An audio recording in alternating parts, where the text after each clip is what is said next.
Hello friends, today we will see the aspects of software size. Simple measure of size is often rejected because it fails to reflect the efforts, productivity and cost. Effort is nothing but the redundancy and the complexity. How much the data is redundant, how functionality is redundant, and what is the complexity of the product. So that depends. So how much efforts are needed to construct the software. Productivity, true functionality and effort. How much productivity is needed, so that is the true functionality and effort. How much efforts your development team is doing, and what is the true functionality, what is the redundancy and complexity. Along with this, what is the true functionality, so that we have to decide. Then cost is the complexity and reuse. So simple measure size is often rejected because it fails to reflect. So software size का जो aspect है वहाँ पे दिया हुआ है कि अगर आप प्रोजेक्ट की साइज़ के ऊपर से अगर आप उसका मेजर करेंगे सॉफ्टवेयर का, so that is not the correct way to measure the software.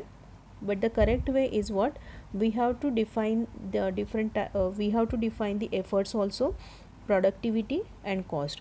So simple size is not the way, or simple size is not the only thing which decide the cost or which decide the measure of the software. Software size can be outlined using three attributes: length, functionality, complexity and reuse.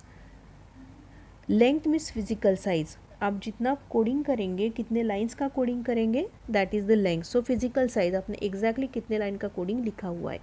Functionality, that is nothing but function supplied by the product to the user. कौन कौन से functions, कौन कौन सी activities आपका product आपके user को दे रहा है, कौन सी फैसिलिटीज़ आपका प्रोडक्ट आपके यूज़र को दे रहा है, it is nothing but the functionality. या आपका यूज़र कौन कौन सी चीज़ों के लिए सॉफ्टवेयर यूज़ कर सकता है, that is the functionality. Complexity is nothing but the problem complexity, algorithmic complexity, structural complexity and cognitive or intellectual complexity. So how much your program is complex, so that is the complexity. Algorithmic complexity, if you are using a particular algorithm, so what is the complexity of that algorithm, that is based, that also used for measuring the software.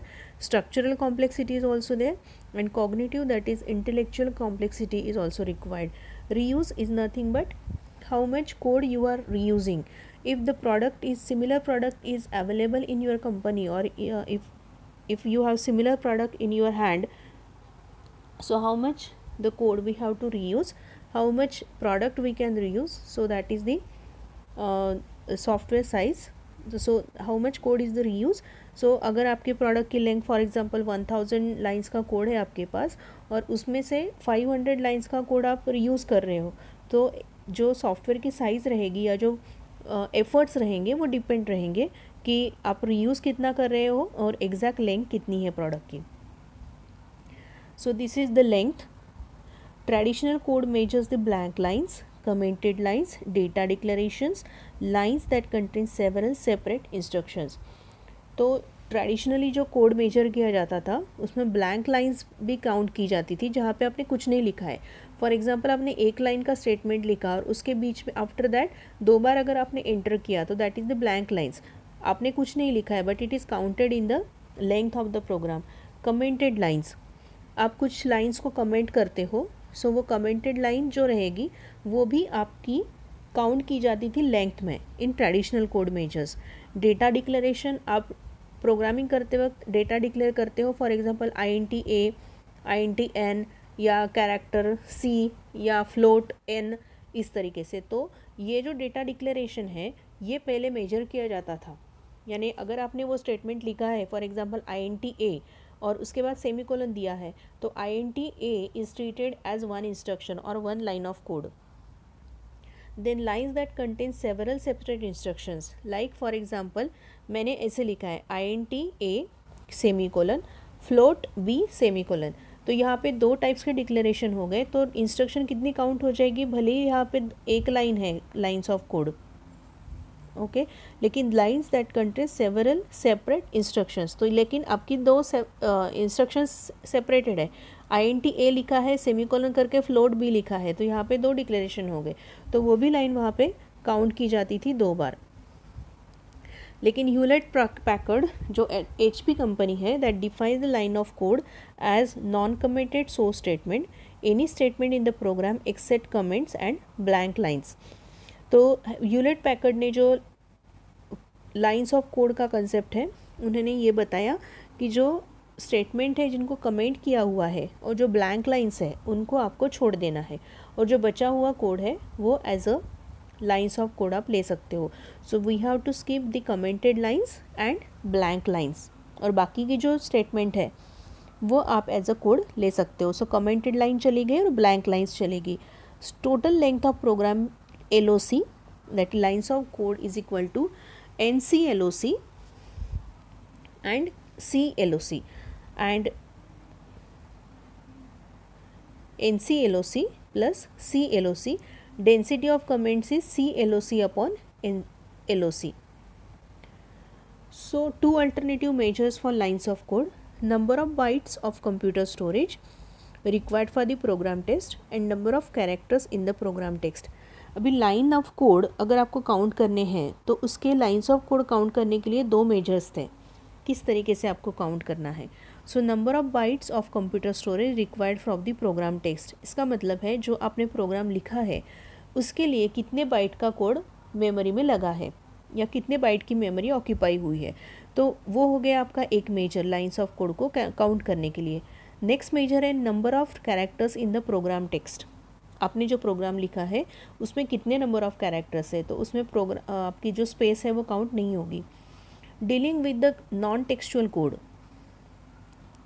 Count the number of classes, average classes contains 20 methods and average method size of 8 lines.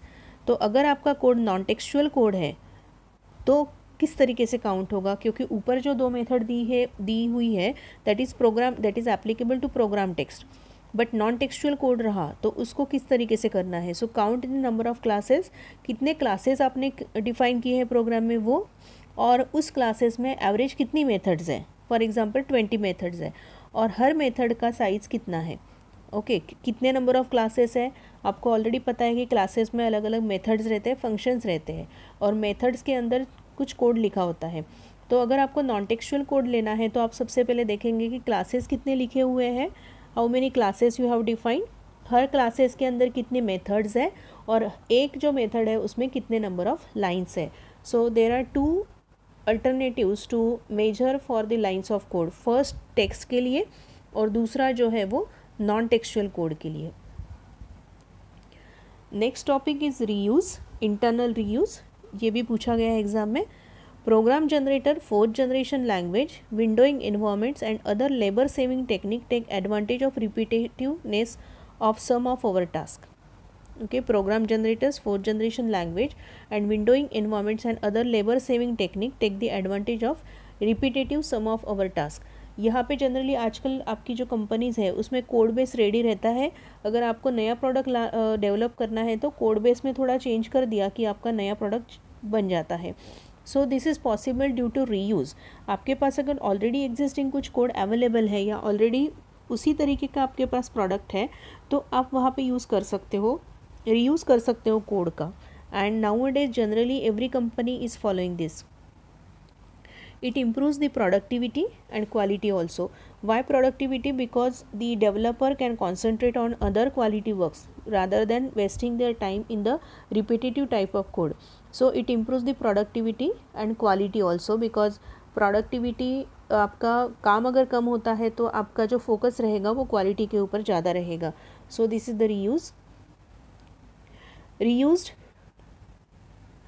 verbatim, reuse without change, slightly modified, fewer than 25% code is modified, extensively modified, that is 25% or more code is modified, and in new means none of the code is used for previous code. Okay, so this is the extent of reuse. उन्होंने अलग अलग levels पे reuse के नाम दिए हुए हैं। Reuse verbatim means reuse without change, as it is आपको कॉपी करना है. स्लाइटली मॉडिफाइड मीन्स 25% कोड 25% से कम मॉडिफाई किया तो स्लाइटली मॉडिफाइड. एक्सटेंसिवली का मतलब है 25% से ज़्यादा या 25% से ज़्यादा अगर मॉडिफाई किया है तो extensively modified. And new means none code is reused from the previous code. So that's all about the length measure. Then scope of measurement also, and we have also discussed the internal reuse. So thanks for listening.